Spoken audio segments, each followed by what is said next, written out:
பாட்டு பாடவே இல்லை பாருங்க ஒழுங்காவே.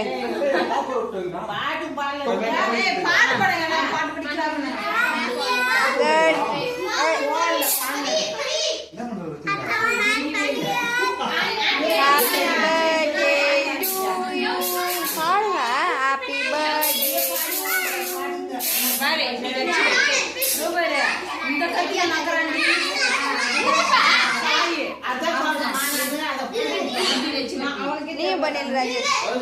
அது ராஜேஷ் நீ பண்ணி நான் அடிக்கிறேன். 4 பேர் வரணும். சரி இந்த இந்த இந்த ஆ ஆ ஆ சாப்பிடு. சின்னதுக்கு ராணா படுறேடா. சாய் சாய் சாய் ஓய் ராஜேஷ் பாத் பாத் சாய் பாரு. சாய் சாய் திரும்பி முகத்தை காமி நில்லு வந்து மிதுன் பாக்குறான். சாய் தான் பாக்குவான். ஓடி